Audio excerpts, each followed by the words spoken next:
School is not irrelevant to the structure of continually progressive society, but rather the foundation to how we as individuals interact in everyday life.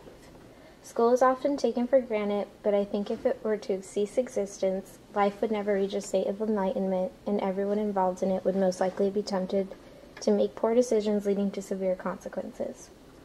Without school, I'm sure almost everyone would have a lagging vocabulary and a thirst to be destructive, and most would end up homeless and unemployed. However, I didn't reach this epiphany by chance, but instead had to endure trials to come upon it. In the end, I prevailed and reached a conclusion that I believe school is sacred and should be cherished. I produced this law when 8th grade year took a negative toll on my life. It all started when I transferred to Shea Middle School.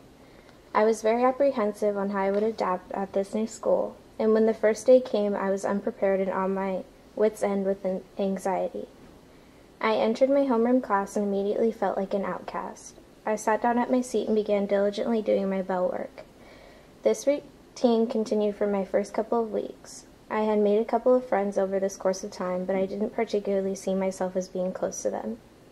One day, though, my new acquaintances and I decided to show up late to first period, so we had extra time to socialize and walk around the school. When I came in late to the class, my teacher immediately demanded to know where I was.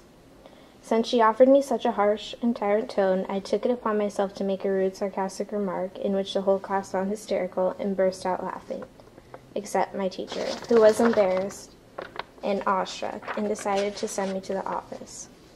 By the time I was called into the principal's office, I had decided my new role to play at the school was to be the carefree student, and from then on made it a habit of being sent to the office and receiving numerous phone calls home, along with several detentions.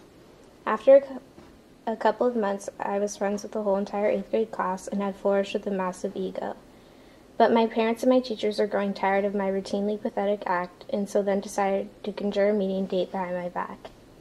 A few days later, I was called up to the office at random, and I just thought it was to address another behavioral issue of mine that I had forgotten about. To my surprise, as I entered the office, all 7 of my teachers, my principal, and my father were waiting for me inside.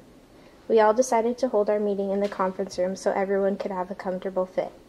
Within 30 minutes into the conference, I was bawling my eyes out. I was ashamed, and with every comment a teacher made, I sank lower into my seat and averted my eyes away from my crowd. But the thing that got to me the most was the topic of my grades. Every one of my teachers had noticed that I had extremely low grades and was on the verge of not passing 8th grade. That realization stung the most. When I got home that night, I received a lecture from my parents and a punishment of 1 month of grounding. I stayed up all night, not thinking about my punishment, but questionably pondering the thought of how I used to get extremely good grades and was in all honors classes and let that slip out of my hands and jeopardize my chance of passing middle school. The next morning, I made a promise to myself that I was going to turn over a new leaf and get all my grades up to passing, because I knew that I was done with being careless for the sake of my social life. To my astonishment, it only took a couple of months to see a noticeable improvement in my grades, and the best part of it all is that I managed to obtain my popularity even though I changed my demeanor from disrespectful to polite and attentive.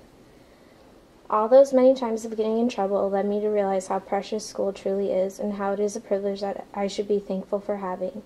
Because if I had continued to lead down the path I was on, I probably would have not passed the 8th grade, which could have ruined my entire future and mutilated the chance of me ever making a success out of myself. So that is how I came to the understanding that school is sacred. My lesson was surely learned, and I plan on never returning to my previous ways. And so far, I haven't. I now have learned that I can gain respect from others by just being myself and without putting my entire future on the line. I will always cherish school and remind myself to be grateful that I get the opportunity to partake in it.